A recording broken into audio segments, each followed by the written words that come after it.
हम हमारी मरी हुई बहन की इज्जत क्यों उछालते? इज्जत को मारो गोली, श्रद्धा को गोली मारी गई है। तुमने नरेश और श्रद्धा के अफेयर को क्यों छुपाया हमसे? अब आप लोगों ने पता कर लिया है ना, तो लटका दो उस कमीने को फांसी पर। सर, इस नरेश ने मारा है श्रद्धा को। नरेश ने क्यों? तुम दोनों ने क्यों नहीं? श्रद्धा हमारी एक लौती बहन थी, बहुत प्यार करते थे हम उससे। नरेश का भी यही कहना है कि वो बहुत प्यार करता था श्रद्धा से। अमन झा और करण शुक्ला का भी यही कहना है। अब तुम दोनों कहोगे कि तुम इन दोनों को जानते ही नहीं, कौन है ये, है ना? सर, करण और अमन के फोन रिकॉर्ड्स शैलेश लालचंद को सुपारी देने की तरफ तो इशारा नहीं करते। पर इस बॉयफ्रेंड नंबर 3 नरेश के झूठ काफी इशारे कर रहे हैं। सर, हो सकता है करण, अमन और नरेश इन तीनों बॉयफ्रेंड्स ने मिलकर ये कांड कर दिया हो। जॉइंट सुपारी। अगर श्रद्धा के दोनों भाइयों का इसमें हाथ नहीं है तो? करण तो पहली कक्षा से श्रद्धा की क्लास में था। अब हमारी बहन नहीं रही तो कुछ भी कीचड़ उछालेंगे आप उसके ऊपर। जब खून के छींटे उछलते हैं तो कीचड़ अपने आप उछलती है अवधेश। श्रद्धा की सुपारी कितने की थी तुमने शैलेश लालचंद को? हमने सुपारी दी श्रद्धा को मरवाने। आंकड़े दिखाओ, हर साल कितने घर वाले मरवाते हैं अपनी बेटियों को? भाड़ में गए सर आपके आंकड़े। हमारी छोटी बहन थी वो, बच्चों की तरह पाला हमने उसे, शक तक नहीं किया हमने उस पर आज तक। हमें तो नरेश के बारे में पता नहीं लगता। अगर उसका बाप कमलेश खंडेलवाल मुझसे मिलने नहीं आया होता।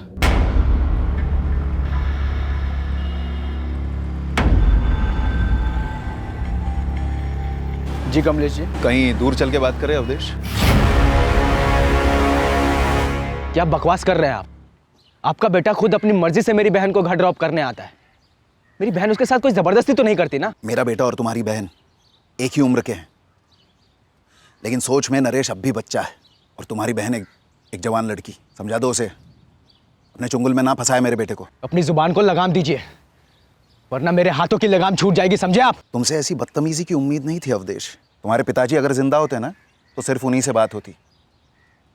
वो बात की नज़ाकत को समझते हैं, फिक्र होती उन्हें अपनी लड़की की, खानदान की इज्जत की। आप हमारी इज्जत और खानदान की फिक्र ना करें।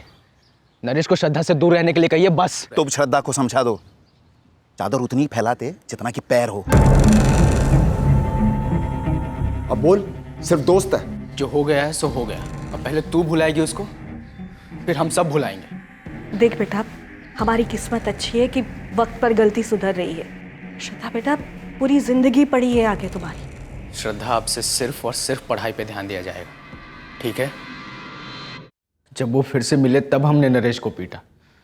लेकिन हमारी बहन की नासमझी भी कुछ कम नहीं थी।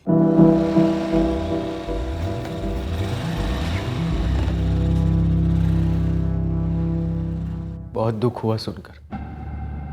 इन सब के बाद भी श्रद्धा नरेश के साथ तालाब पर गई थी। और उसके पीछे पीछे तुम्हारे किराए के हत्यारे पहुंच गए। कैसी बात कर रहे हैं सर? हमें इज्जत की अगर इतनी फिक्र होती, उस नरेश के बच्चे को हम जिंदा छोड़ते क्या?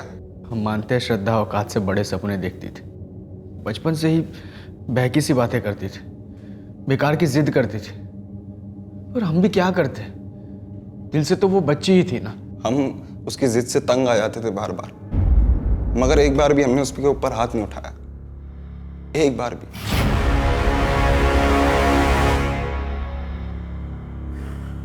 जी, पुलिस ने थाने बुलाया है।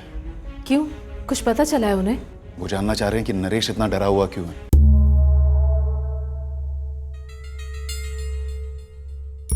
नो सर, मैंने इन दोनों को आज तक कभी नहीं देखा है और ना ही कभी इनके नाम सुने हैं। मेरा भी यही जवाब है सर।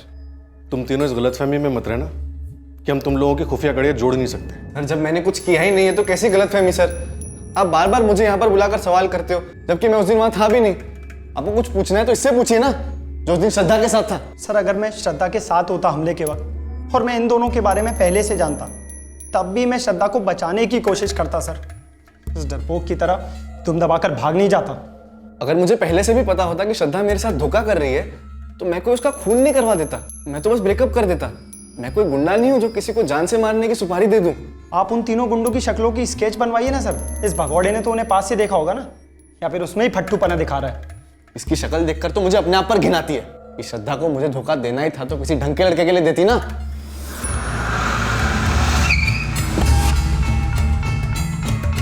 सर, मनोज और अवधेश के फोन रिकॉर्ड्स किसी भी सुपारी किलर का अंदेशा नहीं दे रहे हैं। खंडेलवाल बाप बेटा जोड़ी कुछ भी नहीं सर। ये जरूरी नहीं कि डायरेक्ट फोन किया गया हो शैलेश लालचंद को। शैलेश लालचंद इलाके का नामचीन बाहुबली है। हो सकता है उसने कोई अज्ञात नंबर पकड़ा दिया इन दोनों को, किसी सुपारी के लड़का। लेकिन सर कोई सामने आकर हिम्मत जुटाकर तो शैलेश का नाम लेने से रहा। सर मैं कितनी बार बोल चुका हूँ, उन तीनों के चेहरों पे गमछे थे। सब कुछ इतना फास्ट हुआ कि गाड़ी की डिटेल्स पर नजर भी नहीं पड़ी। पर तू क्यों इस वक्त नजर चुरा रहा है नरेश? किसे बचा रहा है? कौन है वो जिसने तुझे जान से मारने की धमकी दी थी? किसी ने नहीं। फिर एक नई स्टोरी।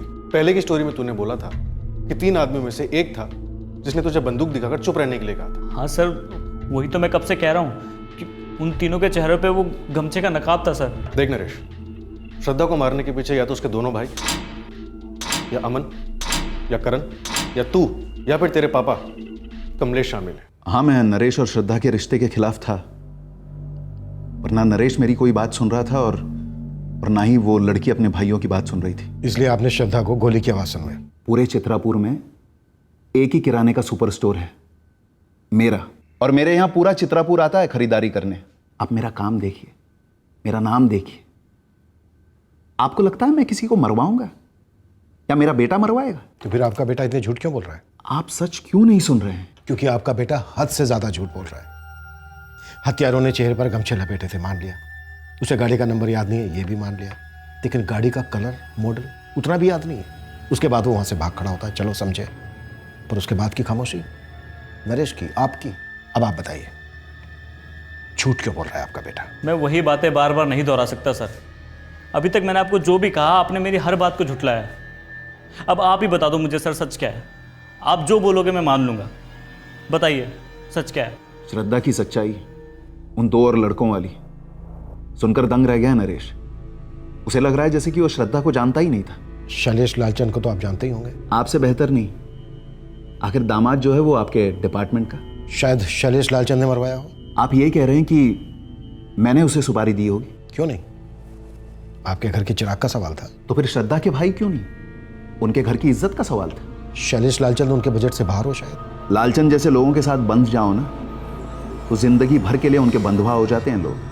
और आप उनमें से नहीं हैं। आप भी तो नहीं है ना सर, वरना उसका नाम नहीं लेते। जितना भरोसा तुम दोनों ने किया था श्रद्धा पर, मैंने भी उतना ही किया था।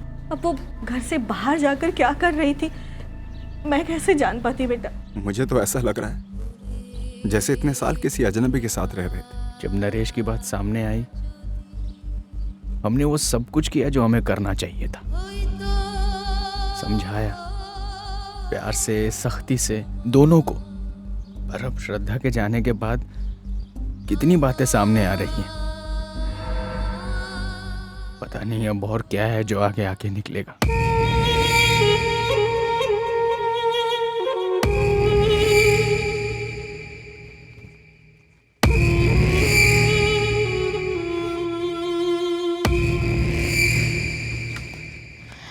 आशीष, बहुत डर लग रहा है मुझे।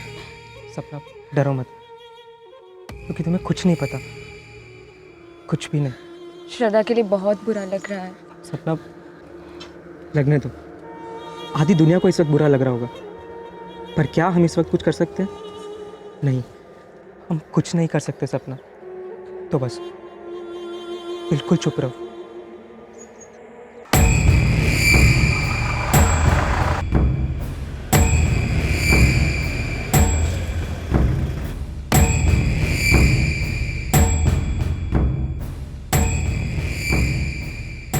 सर, श्रद्धा मिश्रा के बारे में हमने अब तक जितनी भी जानकारी इकट्ठा की, उसमें ऐसा कुछ भी सामने नहीं आया जिसके रहते ये पता चले कि वो ऐसा कुछ जानती थी या फिर किसी ऐसी चीज में शामिल थी जिसके रहते उसे कत्ल कर दिया गया। श्रद्धा के दोनों भाई मनोज और अवधेश, तीनों बॉयफ्रेंड्स, करण, अमन और नरेश के पिता कमलेश खंडेलवाल, ये सब के सब इतनी सफाई से झूठ तो नहीं बोल सकते सर। तो फिर इतनी सफाई से उसका कत्ल क्यों कर दिया गया? श्रद्धा 3 लड़कों से एक साथ चक्कर चला रही थी। कहीं ऐसा तो नहीं है कि वो शैलेश लालचंद के चक्कर में फंस गई हो? इस इलाके में हर गोली उसकी परमिशन से जो चलती है।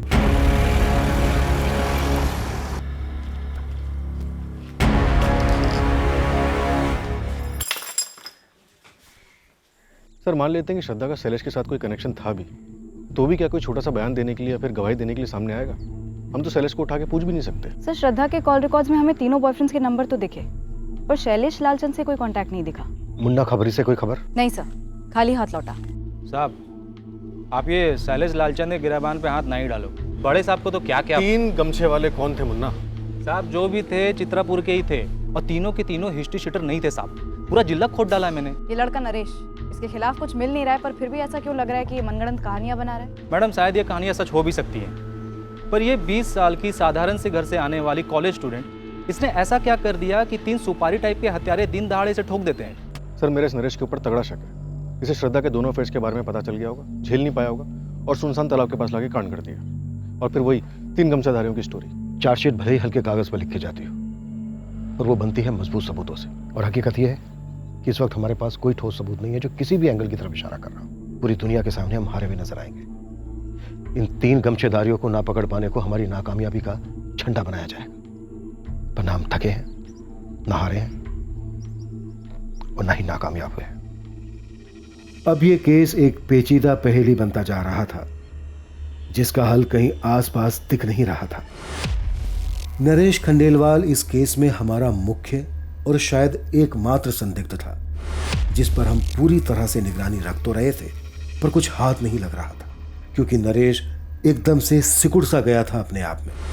इस केस में बाकी के सारे एंगल्स भी टटोले गए, पर कोई सुराग मिल नहीं रहा था जो इस हत्या का मकसद साबित कर सकता। ऑनर किलिंग और श्रद्धा के 3 अफेयर्स, यही 2 एंगल्स अब भी तहकीकात के 2 खंभे बने हुए थे।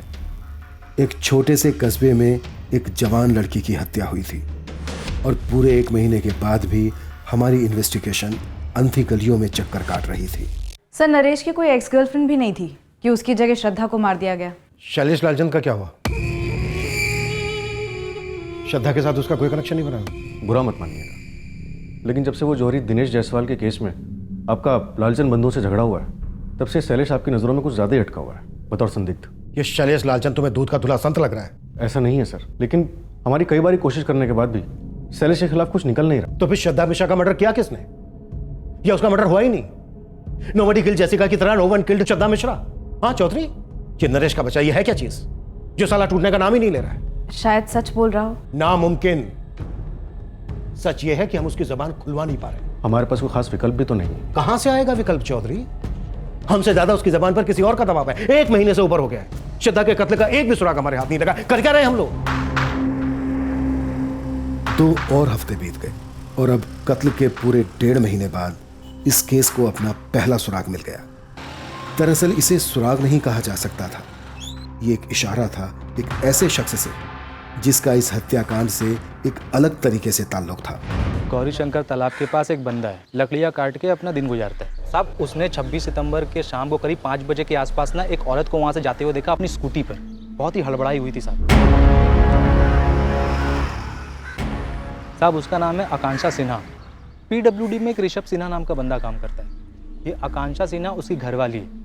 गौरी शंकर तालाब के उस तरफ इसका घर है साहब। कई लोगों का घर है उस तरफ तो। पर 26 सितंबर को शाम करीब 5 बजे के आसपास यही औरत अपनी स्कूटी से वहाँ से गुजरी। और मर्डर की टाइमिंग क्या थी साहब? लगभग उसी वक्त। और क्या पता किया इस औरत के बारे में? मैडम तालाब के इस तरफ मार्केट में जितनी भी दुकानें हैं, एक दुकान वालों से बात की, एक से। और पता है क्या मालूम पड़ा? उस दिन ये औरत आकांक्षा सिन्हा हामिद टेलर के पास अपना सलवार सूट सिलवाने के लिए गई थी। और ये बात मैंने कंफर्म कर ली है साहब। ऐसा हो सकता है कि आकांक्षा सिन्हा ने कुछ देखा हो, कुछ जानती हो, फिर भी सामने से आके कुछ बोली नहीं। जैसे कि नरेश, जिसने कत्ल होते हुए देखा लेकिन कुछ छुपा रहा है, झूठ बोल रहा है। सर क्यों ना आकांक्षा के पास जाकर सामने से पूछ लें, पता तो करें वो कुछ जानती भी है या नहीं।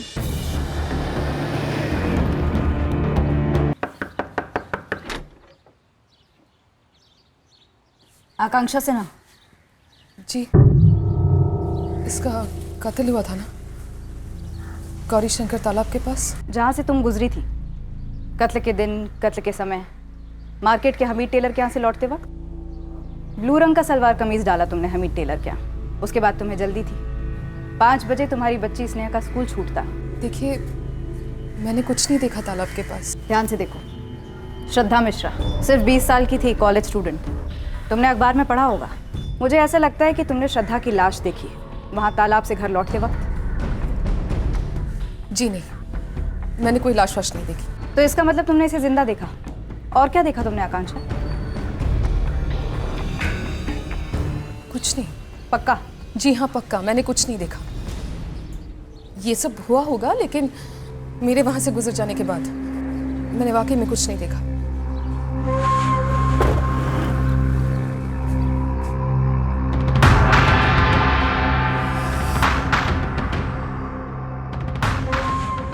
हाव भाव कुछ और ही कह रहे थे सर। नरेश की तरह उसकी आंखों में खौफ था जब मैंने उसे श्रद्धा की तस्वीर दिखाई। इस आकांक्षा के चेहरे का रंग उड़ गया था। चौधरी, आकांक्षा सिन्हा और उसका पति जो पीडब्ल्यूडी में काम करता है ऋषभ सिन्हा, इन दोनों की डिटेल्स निकलवा। देखते हैं क्या और कितना गहरा संबंध है इस जोड़े का श्रद्धा के कत्ल से। मुझे लगता है कुछ तो है। पुलिस? कैसे? पता नहीं, पर उन्हें ये तक पता था कि मैंने कौन से कलर का सूट सिलवाया था हामिद दर्जी के पास।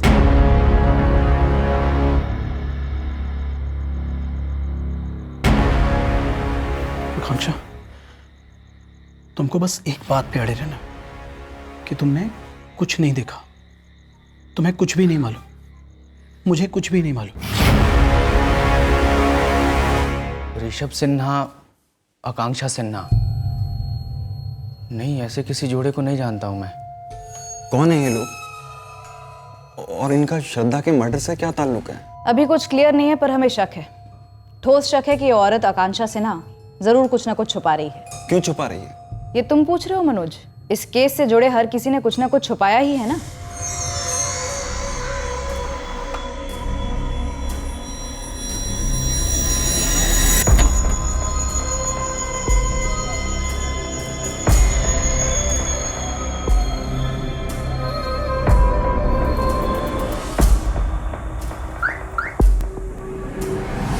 ऋषभ सिन्हा के बारे में कुछ हटके, कुछ अजीब। हाँ, पिछले कुछ दिनों में ऋषभ के बारे में या उसके बर्ताव के बारे में कुछ भी अटपटा लगा हो आपको? ट्रांसफ़र, वो अपने ट्रांसफ़र को लेकर के पागल सा होता जा रहा है। उसे चित्रापुर से बाहर निकलना है। कहता है कोई भी पोस्टिंग चलेगी, एक लेवल नीचे तक की, यहाँ तक कि किसी और डिपार्टमेंट में भी। कारण? मैंने लाख कोशिश की पता करने की, मगर वो टाल देता है। पर एक बात तो है, इस चित्रापुर में कुछ ऐसी बात है जो उसे खाई जा रही है पिछले 1-1.5 महीने से। मैडम, इस आकांक्षा की बच्ची स्नेहा के स्कूल गया था मैं, उसके वॉचमैन के साथ चाय पीकर आ रहा हूँ। तो चाय पे चर्चा क्या हुई? मैडम, उसने बताया कि इसने अपनी बच्ची का स्कूल वैन बंद करवा दिया, खुद ही लेके जाती है, खुद ही लेके आती है। कब से? मैडम, ऐसा कुछ डेट के हिसाब से नहीं बताया, पर बोला कि 1 महीना से ऊपर हो गया। सर, ऋषभ 29 सितंबर को पहली बार अपने बॉस त्रिपाठी के पास गया था अपने ट्रांसफर की बात करने की। अर्जियां देनी शुरू कर दी थी। आकांक्षा, ऋषभ का श्रद्धा और उसके तीनों बॉयफ्रेंड में से किससे कोई कनेक्शन नहीं है? नहीं सर, कोई कनेक्शन नहीं निकल रहा है। मैंने हर मुमकिन संभावना देख ली। आकांक्षा और ऋषभ का इस केस से जुड़े हुए किसी से भी कोई भी कनेक्शन नहीं निकल रहा है। सर, एक दूसरी बात है, जब मैंने नरेश से आकांक्षा के बारे में पूछा तो उसने बोला वो इस औरत को जानता नहीं है। तो बात क्या है? सर, वो इतने झट से बोला कि अजीब लगा। मुझे नहीं पता आकांक्षा कौन है, मैंने उसका नाम तक नहीं सुना आज से पहले। आकांक्षा का पति पीडब्ल्यूडी में सर्विस करता है, ऋषभ सिन्हा नाम है उसका। नहीं मैम, मैं उसे भी नहीं जानता। पर मैम, आप ये सब मुझसे क्यों पूछ रहे हो? सर, आकांक्षा और ऋषभ दोनों के कॉल रिकॉर्ड स्कैन किए, ना ही श्रद्धा से कोई कनेक्शन निकला और ना ही नरेश से। पर सेजल, जब तुमने श्रद्धा का फोटोग्राफ दिखाया था आकांक्षा को, तो तुम कह रही थी कि उसके चेहरे का रंग उतर गया था। हाँ सर, बुरी तरह हिली हुई लग रही थी। सर, ये सिन्हा फैमिली चित्रापुर छोड़ने की जी तोड़ कोशिशों में लगी हुई है। कुछ ना कुछ ताल्लुक तो बन रहा है इन लोगों का मर्डर से। ये एक छोटा सा सुराग हमारे केस के हल की शुरुआत साबित हुआ। ये हमें किस दिशा में ले जाने वाला था इसकी खबर नहीं थी, पर इतने हफ्तों के बाद दिशा तो मिली थी।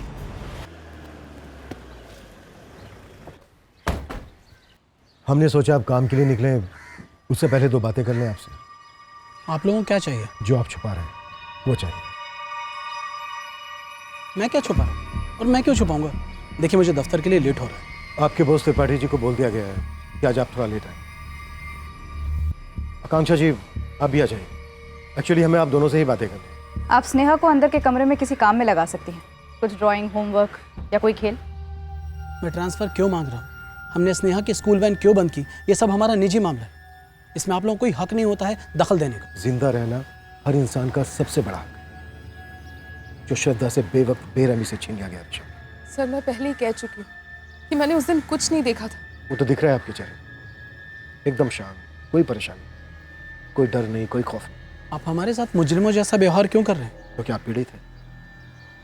क्या पीड़ा है आपको? और मुजरिम कौन है? देखिए, मुझे दफ्तर के लिए देर हो रही, दफ्तर, फिर किसी से उधार ले। आपने अपने दफ्तर के एक दोस्त शरद से 50,000 रुपये, एक दोस्त अहमद से 25,000। क्या तकलीफ है आपको ऋषभ से, आकांक्षा से? शायद हम कोई मदद कर सके आप लोग। देखिए सर, ऋषभ और मैं एक साथ डिपार्टमेंट में ज्वाइन हुए और पास पास के टेबल पर ही काम करते हैं। परेशानी क्या है मुझे नहीं पता। शरद, कुछ तो अंदाजा हुआ होगा, कभी बातों बातों में कुछ निकल गया हो मुंह से? ऋषभ ने पहले कभी एक भी पैसा उधार नहीं लिया लाइफ में। अचानक से मुझसे 50, अहमद से 25,000 उधार लिए। दोस्ती के नाते दे दिए हमने, और ये भी पक्का पता लौटा भी देगा। लेकिन पैसे उधार क्यों लिए? आप फिर हमारी निजी जिंदगी में दखल दे रहे हैं। आपकी निजी जिंदगी में हमारी जरा भी दिलचस्पी नहीं है ऋषभ। एक लड़की का मर्डर हुआ। क्या आपका श्रद्धा मिश्रा के साथ कोई अफेयर था? अफेयर? आप लोग पागल हो गए हैं क्या? उस कत्ल से हमारा दूर दूर तक कोई ताल्लुक नहीं है। तो फिर आप लोग इतने डरे हुए क्यों हैं? क्या छुपा रहे हैं आप लोग? हम लोग कुछ नहीं छुपा रहे मैडम, मैं पहले भी आपसे कह चुकी हूँ, हम लोग कुछ नहीं छुपा रहे। हमारी जिंदगी है, हम जी रहे हैं, खुशी से जिए, डर से जिए। आपको क्या लेना देना? आप लोगों की निजी जिंदगी में तो हम दखल नहीं देने आ रहे हैं ना, तो फिर? जो लड़की मारी गई है श्रद्धा, उसके घर वालों की निजी जिंदगी तहस नहस हो चुकी है। जीते जी भी जिंदगियां तहस नहस हो रही है सर, इसे और मत बिगाड़िए। हम लोग आपकी मदद कर सकते हैं। आप लोग तो रहने ही दीजिए सर। अगर आप लोग कुछ करते ना तो ऐसी नौबत ही नहीं आती कि किसी और को कुछ करना पड़े। अपने ही हाथों अपनी जिंदगी बर्बाद नहीं करनी पड़ती, सब कुछ छोड़ छाड़ कर भागना नहीं पड़ता। 20 साल की लड़की की जिंदगी आप लोग बचा नहीं पाए, हमारी क्या मदद करेंगे आप? देखिए, हमने कुछ भी नहीं देखा, हम कुछ भी नहीं जानते। प्लीज आप हमें अकेला छोड़ दीजिए, हम आपके आगे हाथ जोड़ते हैं। आप लोग चले जाइए यहाँ से।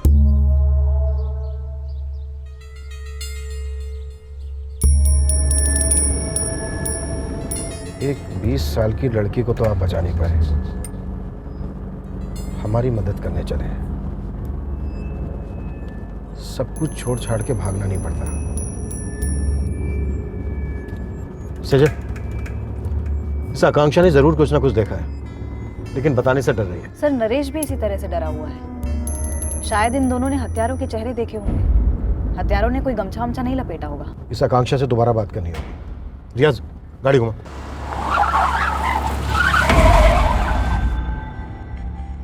अब तो पानी सर के ऊपर चढ़ गया है। तो हम ही क्यों डूबे ऋषभ? पूरे चित्रापुर में मुझे ही गुजरना था वहां से। ये कैसा श्राप लग गया हमारी गृहस्थी को? देखो, हम कहीं नई जगह चलेंगे, अपनी नई गृहस्थी बसाएंगे, कहीं दूर, इन सबसे बहुत दूर। मम्मी पापा, पुलिस अंकल की गाड़ी फिर से यहाँ आई है।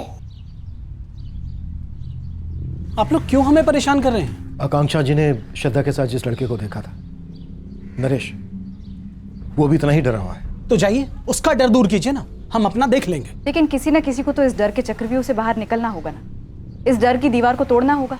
तो आप चाहती है कि पहली पहल मुझसे होनी चाहिए?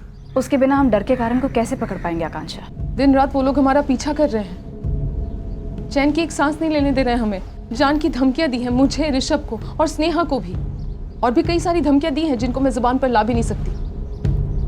और ये सब कुछ होता आया है आप लोगों की नाक के नीचे से। बस नहीं, बोलने दीजिए। बोलने से क्या होगा? ना बोलने से भी कुछ नहीं होगा। ये सब कुछ जो हो रहा है वो मंजूर है आपको? श्रद्धा के साथ जो लड़का था उसने भी तो किसी का नाम नहीं लिया। कोई जाना पहचाना नाम है?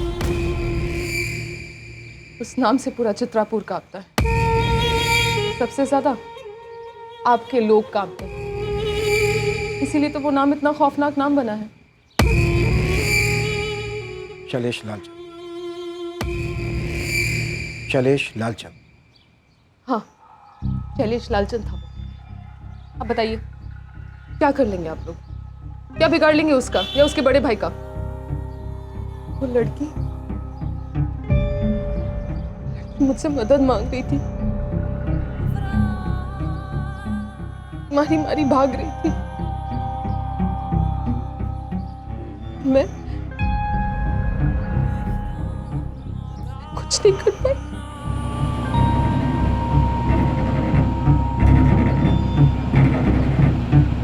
दीदी, दीदी, दीदी, दीदी जल्दी ले चलिए प्लीज। दीदी जल्दी ले चलो यहाँ से। दीदी प्लीज जल्दी, प्लीज ले चलो यहाँ से। दीदी जल्दी दीदी।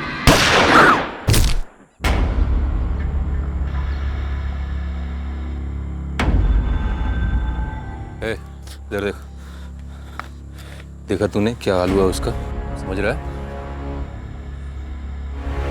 उससे बच के भाग रही थी। क्या भाभी जी, क्या नाम है? ओ भाभी जी, गूंगी भाभी जी, नाम क्या है? आकांक्षा। आकांक्षा भाभी जी, जाइए निकलिए, पर गलती से भी किसी से कुछ कहिएगा नहीं।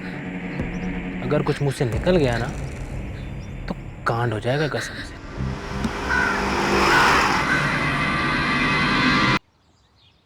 उन लोगों ने हमारा पता लगा लिया, फिर हमसे पैसे भी हटने लगे। लेने के देने पड़ते, उधार ले लेकर उनके मुंह में ठूंसते रहे, लेकिन उन कुत्तों की भूख नहीं मिटी। जिस तरह से हमें धमकाया है वैसे ही शायद उस लड़के नरेश और उसके घर वालों को धमकाया होगा। पैसे ऐठे होंगे, वो लोग किसी के साथ कुछ भी कर सकते। आप लोगों को पुलिस में शिकायत करनी चाहिए थी। क्यों? आप लोगों को उनकी हरकतें दिखाई नहीं दी, सुनाई नहीं दी, लेकिन आप लोग अंधे बहरे बनकर बैठे रहे। ये सच है या नहीं?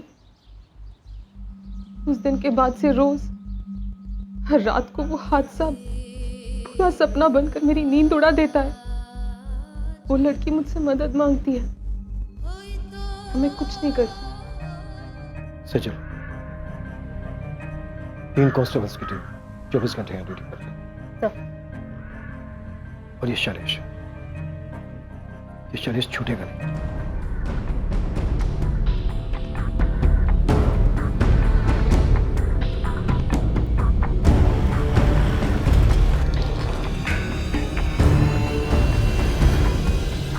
शैलेश लालचंद का मालिक गए होंगे कहीं बाहर, अब पूरा इलाका उनकी जागीर है, बता के थोड़े नहीं जाएंगे।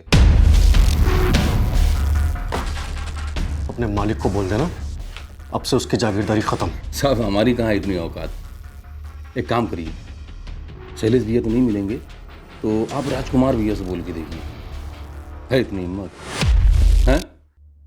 नरेश, जो कहने की हिम्मत तुम नहीं जुटा पाए वो उस औरत ने कह दिया।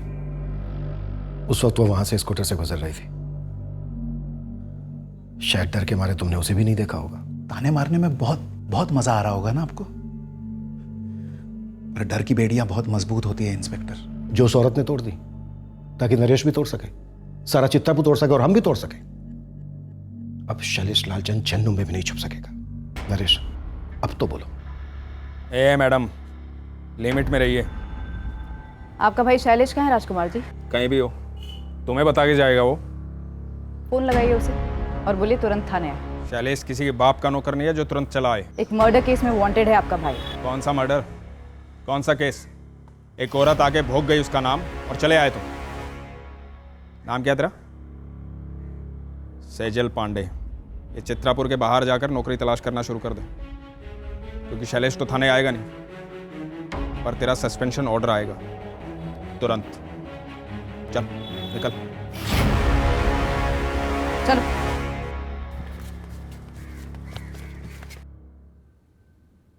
सर, हमेशा की तरह हम तालाब किनारे बैठे हुए थे।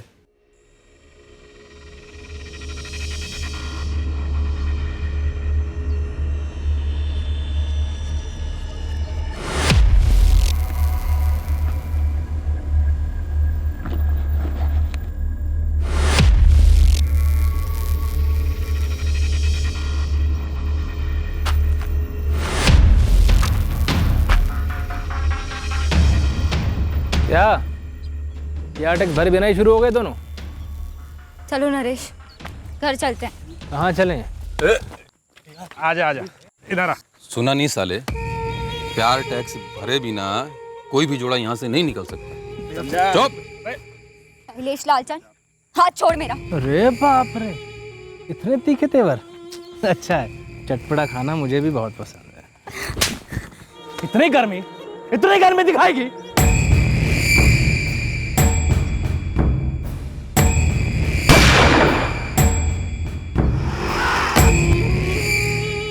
चल मुन्ना, निकल ले और चुप रहना है, और अगर मुंह खोला तो घर में घुस के उठाऊंगा तुझे और बोटियां बना के तालाब की मछलियों को पार्टी दूंगा, समझा? चल। निकले चल चल। बार बार मुझे धमकी देते रहते, हर बार कुछ नया बोलकर और डराते। मम्मी पापा को मारने की धमकी देते और मम्मी को। अब आप ही मुझे बताइए सर, ऐसे में मेरा बच्चा क्या करता?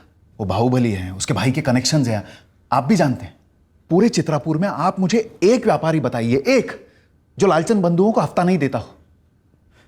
और अगर कोई हिम्मत करके शिकायत भी करता है तो उसके बाद क्या होता है आपसे बेहतर कौन जानता है।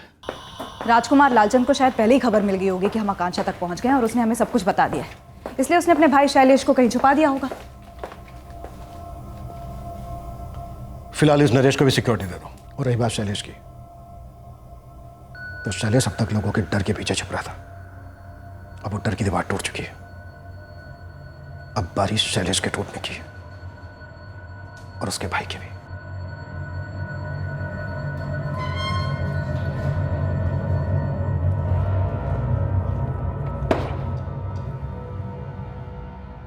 ये श्रद्धा पहली लड़की थी जिस पर तुम्हारा मालिक शैलेश टूट पड़ा और नहीं मानी तो गोली दाग दी? नहीं साहब, जहाँ तक मुझे याद है इससे पहले किसी भी जोड़े ने तालाब किनारे प्यार टैक्स देने से इनकार नहीं किया था। ये अलग मिट्टी की लड़की थी, अब देखिए ना मिट्टी में मिल गई। तुझे क्या लगता है तेरा मालिक शैलेश कुछ भी कर सकता है? अब मैं क्या बोलूं साहब, झांकी तो आप देख ही चुके हैं। अब हम ये भी देखेंगे कि तेरा मालिक यहां से तुझे कैसे बाहर निकालता है। सारे कांस्टेबल्स इन दोनों पर बारी बारी हाथ साफ करेंगे, 1 मिनट के लिए भी हाथ रुकना नहीं चाहिए।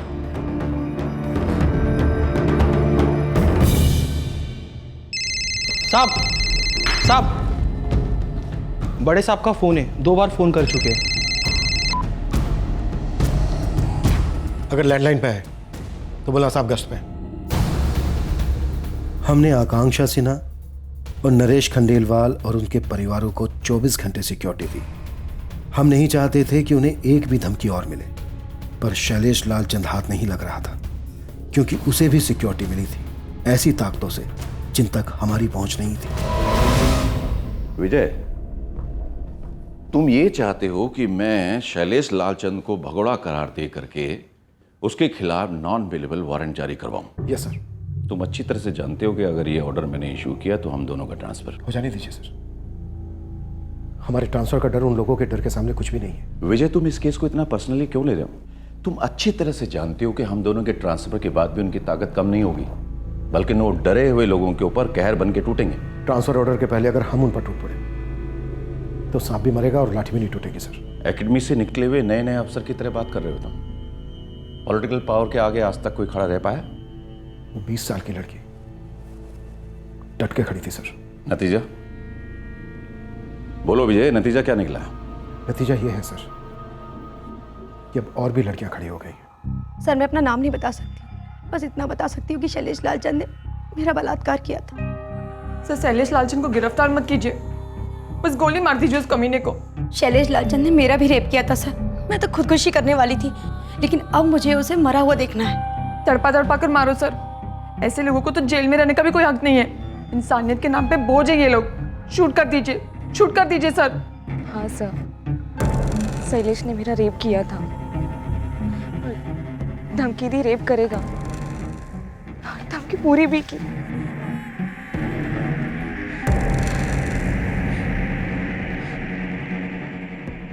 जब मुझे पता चला कि श्रद्धा का मर्डर तालाब के पास हुआ,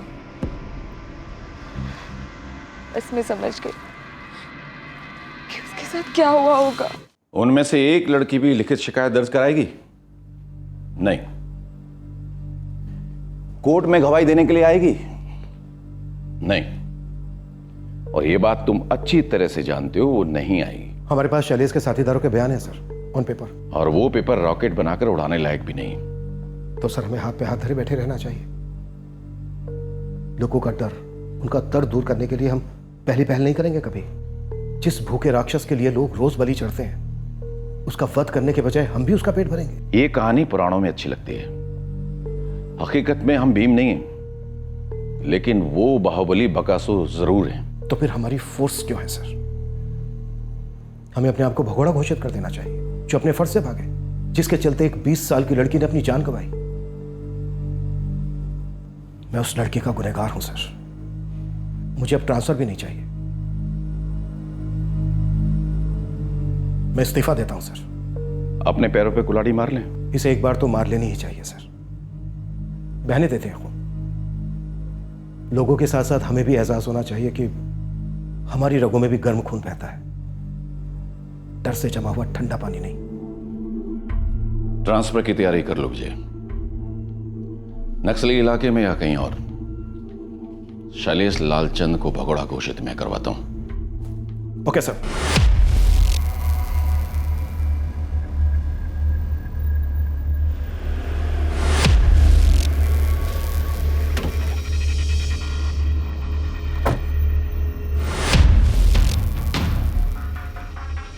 हद से ज्यादा भारी पड़ेगा विजय सिंह। पाप का घड़ा जब भर जाता है तो उससे भारी कुछ नहीं होता राजकुमार लालचंद। कल सुबह तक शैलेश सरेंडर नहीं करता तो घड़ा टूटेगा, चूर चूर होगा।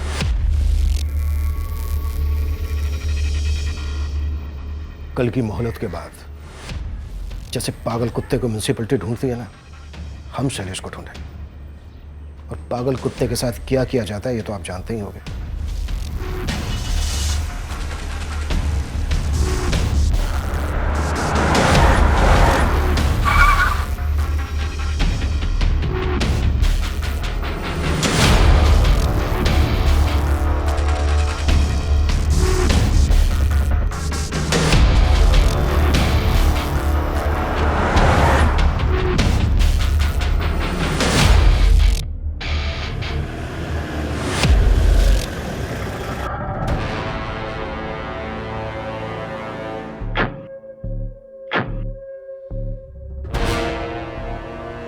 मेरे क्लाइंट शैलेश लालचंद सरेंडर करने को राजी हो गए हैं, पर आपको लिखित में देना होगा कि इन पर आप थर्ड डिग्री इस्तेमाल नहीं करेंगे।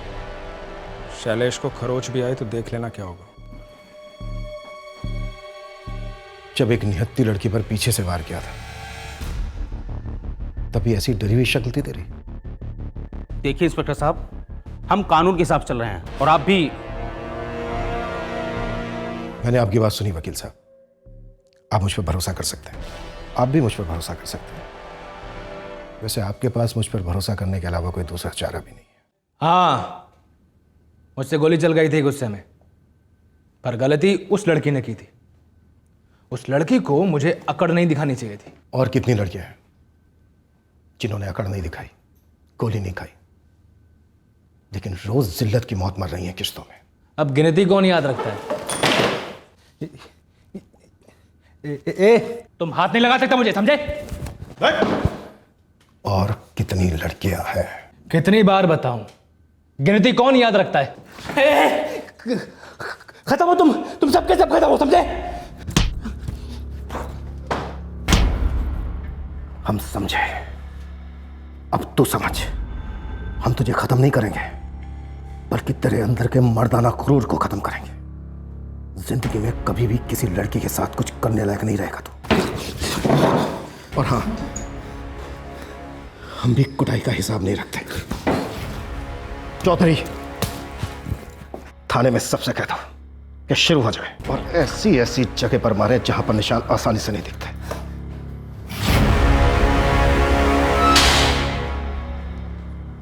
तुम्हारी बहन श्रद्धा ने अपनी ज़िंदगी जैसे भी जी उसका निजी मामला था, पर वो एक बहादुर लड़की थी, बहुत बहादुर।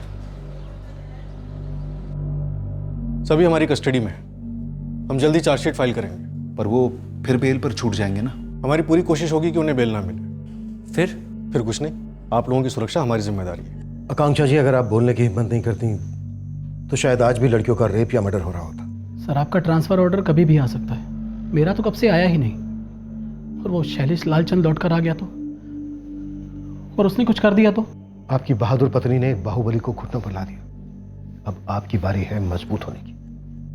डटकर खड़े रहिए अपनी पत्नी के साथ। जो सबसे मुश्किल पड़ाव था वो आप पार कर चुके हैं। आप दोनों डर की दीवार को लांघ चुके हैं।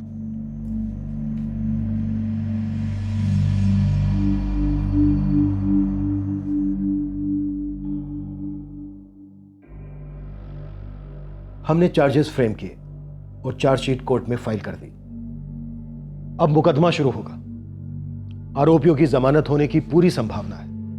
मुकदमा काफी लंबा खिंच सकता है, पर आखिरकार न्याय होगा। ये एक दुखद हकीकत है हमारे देश की कि लगभग हर गली में एक शैलेश लालचंद है जिसे ना खुदा का खौफ है और ना ही कानून का। और एक हकीकत यह भी है कि हर राक्षस के सामने कोई ना कोई खड़ा हो जाता है और अक्सर गोली खाता है, कत्ल कर दिया जाता है। पर जब हर नागरिक भीम बनकर अपने डर का वध करेगा तो भूखे असुरों के पैदा होने की कोई गुंजाइश ही नहीं रहेगी। हमारी फोर्स में भी कई लोग बहादुर नागरिकों के साथ डटकर खड़े होते हैं इस गुंडागर्दी का सामना और फिर खात्मा करने। ऊपरी दबाव हर पुलिस थाने की हकीकत है, पर यह भी सच है कि हर थाने से ऐसे ऑफिसर्स निकलते हैं जिनका जमीर किसी भी मजबूरी, किसी भी प्रेशर का मोहताज नहीं होता। सच्चाई कभी बोझ नहीं होती।